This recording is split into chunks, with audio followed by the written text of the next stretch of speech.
प्यारे विद्यार्थियों, जो असी सी लैंगुएज विच फंक्शनस की गल करते हाँ तो साढ़े कोल एक मल्टी फंक्शन प्रोग्राम की गल आती है। मल्टी फंक्शन प्रोग्राम का मतलब यह है कि एक प्रोग्राम जिहदे असी एक तो वध फंक्शनस जिहड़े हैगे असी लिखते हैं तो इस तरह के प्रोग्राम असी कह दें मल्टी फंक्शन प्रोग्राम। जिद्दां ये साडा एक प्रोग्राम हैगा वा कि असी एक स्पैशल पैटर्न जिहड़ा हैगा वो डिस्पले करवाउणा, जिस तरह हाइफन का ये की दिखाया गया। देखो ये प्रोग्राम हैगा वा program to print pattern like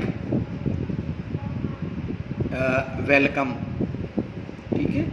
तो उपर जिहड़े हैगे आ प्रिंट जिहड़े होने आ वो हाइफन हाइफन प्रिंट होने, फिर वैलकम, फिर हाइफन हाइफन जिहड़े आ वो प्रिंट हैगे जिहड़े आ वो होने आ। तो ये प्रोग्राम हैगा hash include standard IO dot H, hash include conio dot H.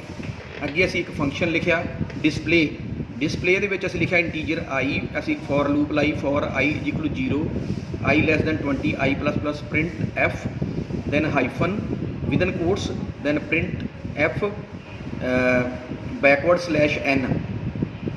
अगे जिहड़ा हैगा वा मेन फंक्शन है void main CLR SCR display.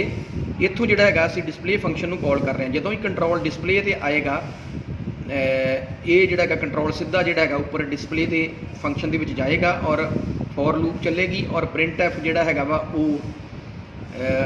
Hyphen hyphen नूं जिहड़ा प्रिंट करेगा। ये 20 टाइम्स जिहड़ा हैगा हाइफन हाइफन प्रिंट होएगा, दोबारा कंट्रोल वापस आ जाएगा, फिर प्रिंट एफ वैलकम जिहड़ा हैगा ये प्रिंट होएगा, फिर डिस्पले फंक्शन की कॉल होएगी, फिर कंट्रोल ऊपर जाएगा और 20 टाइम्स हाइफन डिस्पले करके तो जिहड़ा गेट CH के थ्रू जिहड़ी आउटपुट वाली स्क्रीन जिहड़ी हैगी वो रुक जाएगी। तो इस तरह के प्रोग्राम असीं कहने हैं मल्टी फंक्शन प्रोग्राम। अगे साडा हैगा कैटेगरीज ऑफ फंक्शनस। फंक्शनस जिहड़े हैगे उन्हां दीयां ਇਹ टाइप्स हो सकदियां, जिस तरह functions with no arguments and no return value, functions with arguments and no, functions with arguments and no return value, functions with arguments and return values.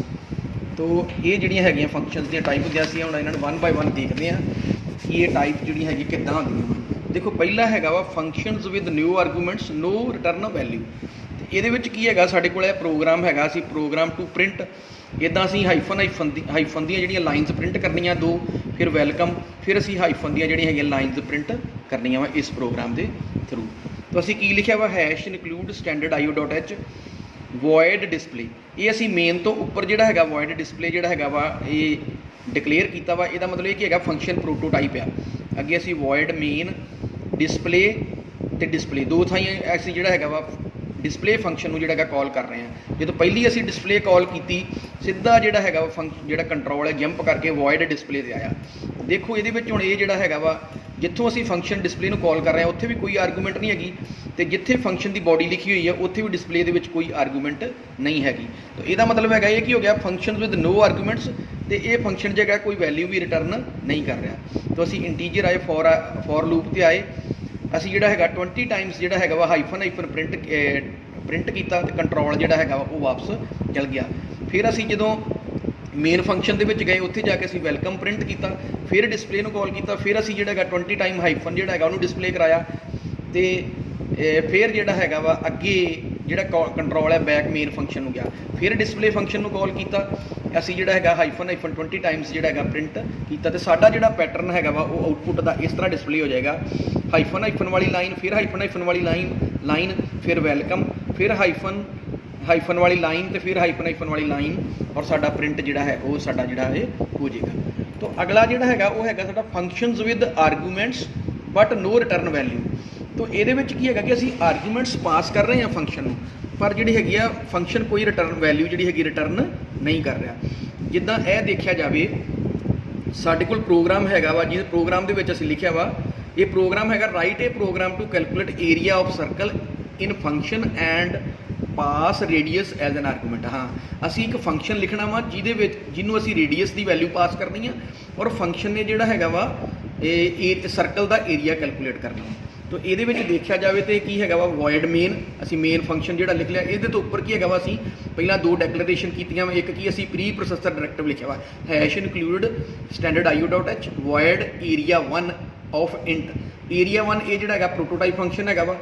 Void main दे विच की करता असी एक वेरीएबल डिक्लेयर करा रहा आर, और print F असी एक message display कराया enter value of radius, scan F के थ्रू असी रेडियस की वैल्यू रीड की, ਏਰੀਆ 1 ਆਫ ਆਰ। ਇੱਥੋਂ ਅਸੀਂ ਜਿਹੜਾ ਹੈਗਾ ਏਰੀਆ 1 ਫੰਕਸ਼ਨ ਨੂੰ ਜਿਹੜਾ ਹੈਗਾ ਕਾਲ ਕੀਤਾ ਤੇ ਆਰਗੂਮੈਂਟ ਦੇ ਥਰੂ ਅਸੀਂ ਜਿਹੜੀ ਹੈਗੀ ਆ ਰੇਡੀਅਸ ਦੀ ਵੈਲਿਊ ਜਿਹੜੀ ਪਾਸ ਔਨ ਕੀਤੀ ਸੀ ਉਹ ਜਿਹੜੀ ਹੈਗੀ ਏਰੀਆ 1 ਫੰਕਸ਼ਨ ਨੂੰ ਆਈ, ਔਰ ਇੱਥੇ ਜਿਹੜੀ ਹੈਗੀ ਆ ਫਲੋਟ AR ਜਿਹੜੀ ਹੈਗੀ ਆ ਏਰੀਆ ਕੈਲਕੂਲੇਟ ਹੋਇਆ, ਔਰ ਪ੍ਰਿੰਟ ਐਫ ਏਰੀਆ ਜਿਹੜਾ ਹੈਗਾ ਵਾ ਉਹਦੀ ਵੈਲਿਊ ਜਿਹੜੀ ਹੈਗੀ ਅਸੀਂ ਸਰਕਲ ਦਾ ਏਰੀਆ ਡਿਸਪਲੇ ਕਰਾਇਆ, ਵਾਪਸ ਕੰਟਰੋਲ ਬੈਕ ਗਿਆ, ਔਰ ਗੈਟ CH ਸਕਰੀਨ ਰੋਕੀ, ਅਸੀਂ ਆਊਟਪੁੱਟ ਜਿਹੜਾ ਹੈਗਾ ਉਹ ਦੇਖ ਲਿਆ।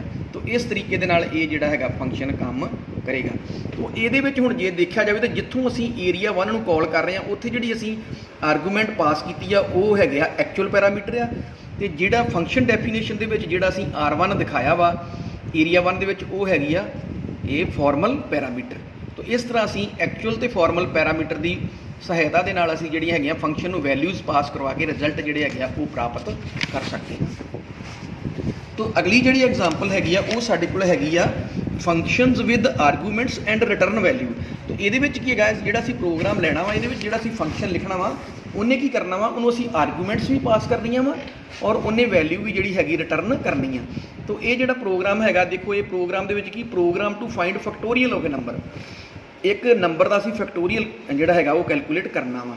ਤਾਂ ਉਹਦੇ ਵਿੱਚ ਕੀ ਹੈਗਾ, ਪਹਿਲਾਂ ਅਸੀਂ ਜਿਹੜਾ ਪ੍ਰੀ ਪ੍ਰੋਸੈਸਿਵ ਡਾਇਰੈਕਟਿਵ ਲਿਖ ਲਿਆ, ਉਹਦੇ ਵਿੱਚ ਅਸੀਂ ਲਿਖਿਆ hash include standard IO.h integer fact of int, ਇਹ ਅਸੀਂ ਜਿਹੜਾ ਹੈਗਾ ਉੱਪਰ ਡੈਕਲੇਰੇਸ਼ਨ ਕਰ ਲਈ। ਫੰਕਸ਼ਨ ਜਿਹੜਾ ਹੈਗਾ ਪ੍ਰੋਟੋਟਾਈਪ ਜਿਹੜਾ ਮੇਨ ਤੋਂ ਉੱਪਰ ਕਰ ਲਿਆ ਡਿਕਲੇਅਰ, ਔਰ ਕੀ ਹੈਗਾ ਵਾ ਵੋਇਡ ਮੇਨ ਫੰਕਸ਼ਨ ਜਿਹੜਾ ਹੈਗਾ ਅਸੀਂ ਉਹ ਲਿਖਿਆ, ਉਹਦੇ ਵਿੱਚ ਅਸੀਂ ਦੋ ਵੇਰੀਏਬਲਸ ਲਏ ਇੰਟੀਜਰ n ਐਂਡ f।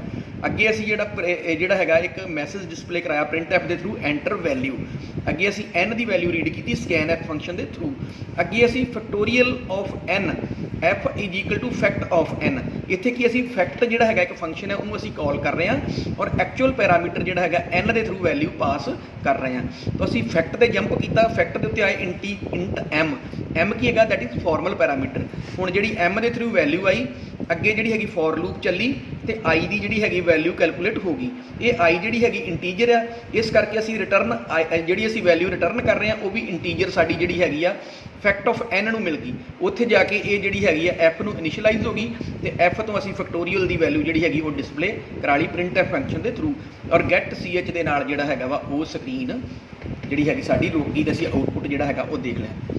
ਤੋ ਬੱਚਿਓ ਅਸੀਂ ਜਿਹੜਾ ਹੈਗਾ ਵਾ ਇਸ ਲੈਕਚਰ ਦੇ ਵਿੱਚ ਜਿਹੜਾ ਹੈਗਾ ਅਸੀਂ ਫੰਕਸ਼ਨ ਦਾ ਦੇਖਿਆ ਵਾ ਕਿ ਕਿੱਦਾਂ ਜਿਹੜੇ ਫੰਕਸ਼ਨਸ ਹੈਗੇ ਅਸੀਂ ਰਾਈਟ ਕਰਦੇ ਹਾਂ, ਔਰ ਫੰਕਸ਼ਨਸ ਦੇ ਵਿੱਚ ਫੰਕਸ਼ਨ ਜਿਹੜੇ ਅਸੀਂ ਰਾਈਟ ਕਰਦੇ ਹਾਂ ਉਹ ਤੇ ਹੁੰਦੇ ਆ ਜਾਂ ਤੇ ਹੁੰਦੇ ਆ function with no argument and no return value, ਜਾਂ ਕੀ ਹੁੰਦਾ ਵਾ function with arguments and no return value, ਜਾਂ ਹੁੰਦਾ ਵਾ functions with arguments and also it returns the value. ਤਾਂ ਇਸ ਤਰੀਕੇ ਦੇ ਨਾਲ ਅਸੀਂ ਜਿਹੜੇ ਹੈਗੇ ਫੰਕਸ਼ਨਸ ਰਾਈਟ ਕਰ ਸਕਦੇ ਹਾਂ। ਤੁਸੀਂ ਇਸ ਲੈਕਚਰ ਨੂੰ ਜਿਹੜਾ ਹੈਗਾ ਧਿਆਨ ਨਾਲ ਸੁਣ ਲੈਣਾ ਅਤੇ ਤੁਹਾਨੂੰ ਫੰਕਸ਼ਨਸ ਦੀ ਜਿਹੜੀ ਹੈਗੀ ਹੈ ਜਾਣਕਾਰੀ ਉਹ ਚੰਗੀ ਤਰ੍ਹਾਂ ਮਿਲ ਜਾਵੇਗੀ। ਇੱਥੇ ਹੀ ਮੈਂ ਜਿਹੜਾ ਹੈਗਾ ਆਪਣਾ ਲੈਕਚਰ ਉਹ ਬੰਦ ਕਰ ਰਿਹਾ ਹਾਂ।